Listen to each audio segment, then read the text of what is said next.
Alright, so here's where I'm at so far with the build.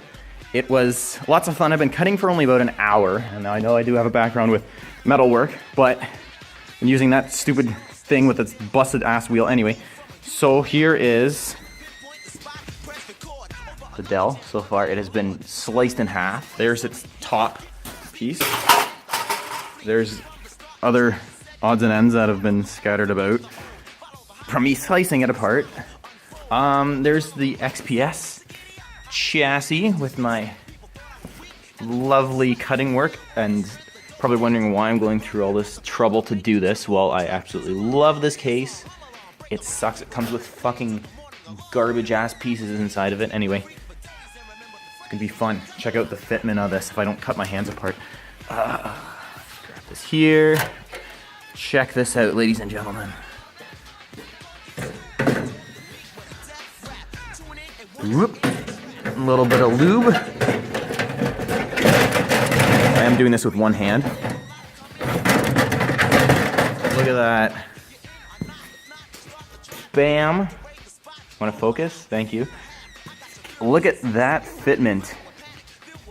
I'm not a friggin' whatever you call it, metal fabricator, but that's pretty damn good. I've just converted this useless BTX. If I see anything BTX, I'm gonna freaking instantly fucking kill it. BTX is garbage. I gotta figure out how to fasten this on here. I don't have a welder, but I do have lots of screws and bolts and patience. But that fit is awesome. The board actually will fit right to here, these little titties here. It won't go past this. This is just extra. This is where the fan would go in the case. The, what do you call it? The T3500 has a fan assembly that will fit in here. That's actually, if you can see that, that's the front of the case, the mesh that I cut with my metal scissors, which was lovely. But yeah, I should be able to get this bolted in, or more or less. Nice. I mean, that's not going to be perfect, but I'm thinking so far this is pretty good. I just gotta fasten this in here. If anybody knows a good way to get that fastened, I'm thinking just a few like good bolts in there, some self-tapping screws. But anyway, should be clearance for the board because it is gonna go only to here. That's where the board goes. These are all. This is the T3500 panel, and that all mounts in here. It flips upside down. I did cut a little terrible grinder, but yeah, the reason I wanted because this inverted ATX. That's gonna mount in there. PCI cards are gonna go in here. This has a blue thing that goes in there to actually make that hold. But yeah, I should, and then I got lots of clearance. The panel sits here. This XPS is a beautiful polished aluminum side panel that goes like this. It has a shroud that goes on the back, which I'm probably not gonna be able to fit, but that's plastic, that's easy to work with. The main thing is that I can get this in here, it fits, and now I just gotta bolt it in place.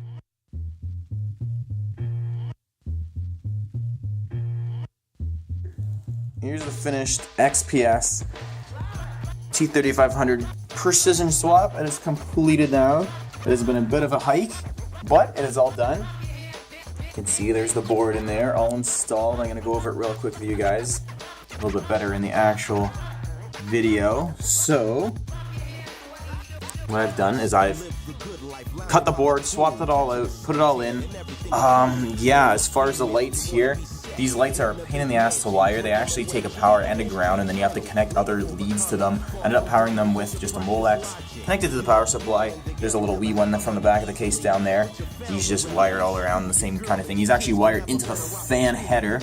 This board was a complete dick to get running into the system. I had to swap the power button. That's the T3500's panel there.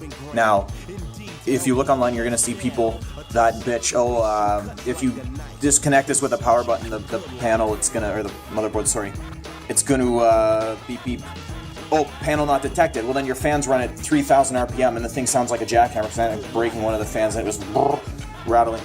So, I just thought, let's swap over the power button to the XPS's panel here because I have the XPS's panel and long story short, the XPS's power button there. So, I swapped that over, just the two wires. And then it's still no panel and would go absolutely nuts, even though I thought it would go absolutely nuts. So what I've done is I've actually fired in, I don't know how to show you this, but the panel for the T3500 wires in goes to the T3500, but then the wires are actually spliced. I don't even know where I did this. They're up here. They're actually spliced. Now I'm doing a terrible job. they're spliced into the panel, so I have 2 power buttons, and those USBs will work. The USB for the XPS is actually just a wire that just wires right into the motherboard to there. That's actually the audio, but you get the drift of it. A couple other things that happened. XPS's 700 watt power supply is a little different. It had the wire custom 8-pin plug for the whatever you call this guy, the CPU.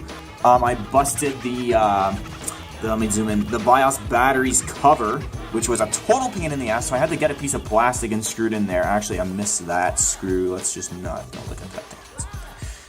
And yeah, that's about it. A lot of cutting, a lot of splicing. On the back panel turned out amazing as far as I'm concerned. I put this back on. This I just trimmed with like a wire stripper, wires, whatever you call it. These stupid fucking things. I swapped that over. I actually broke my my DVI to VGA adapter, so I had to put the shitty graphics card. I have a Quadro that goes in here. But yeah, that's about it. The lights, everything wired up. The power button wires on the front. Other lights go there. X58 Gen Xeon sticker. The lights you can change with a toggle, but I don't really have too many parts here. Thing looks amazing. I'm gonna take a couple pictures of it off the front. I just got, like I say, I'm at my parents' place. I got 4 CD-ROMs in there and a floppy disk. They all seem to work. 4 terabyte hard drive, 300 gig hard drive, and my IBM server SSD, which I love. And yeah, 700 power supply. It's running a 5675 Xeon 6-core, 3 gigahertz, hyper-thread, 6 gig of RAM. I got in it for now. Nice, cool temperature. I can touch that, no worries. This is like not even hot. Yeah, I'm sticking my fingers. It's on. Ooh. And then yeah, it's the goodies in here. That's a Bigfoot Killer Xeno Ethernet card that sucks ass, but it's pretty cool. A Radeon 1 gig piece of crap video card that has HDMI, which I need to use. I have a Quadro that's better. WinTV card with gigantic antenna to get the radio, which is pretty cool. A little Wi-Fi card there. On my fetish for SCSI, I got a SCSI Adaptec 39160 in there, dual SCSI, which has nothing hooked up, but I'm going to put SCSI in there. And then at the top I have Intel Pro server dual Ethernet adapter. Or dual Ethernet, yeah, it is dual Ethernet, yeah. Dual Ethernet adapter. So yeah, that's the build. I did end up scuffing the case a little bit on the side. That's facing down now because in the garage when I was slicing it apart with my angle grinder, I screwed it up a little bit. But swap went over good. It was a pain, but I did it in about a week. I got this. I have to show off here. This is a keyboard with mouse ball thingy, and it's freaking cool. But yeah, here it is running. It's installed on the SSD. Very basic right now. I don't even have any drivers or anything. But yeah, it works awesome. That's it. So difficult job? Yeah, about a 7 out of 10. Not super duper crazy. A lot of work involved, but worth it? Yeah, because this thing is cool. The case is solid aluminum. It's all brushed aluminum. It has a little clear coat on it, which I might take the clear coat off and then just buff it to make it chrome. We don't know. But yeah, that was Parts Machine. And now I've swapped my T3500 into it. And it is done. And it is running. Thanks for watching. Claiming you're a lover, but girls are still not repelling me. Rushing me like I was a guy, so what is you telling me? Yo, I'm introducing the things I seldom uncover. My beauty's my marker, birth, and my middle name is the lover. So whether I dance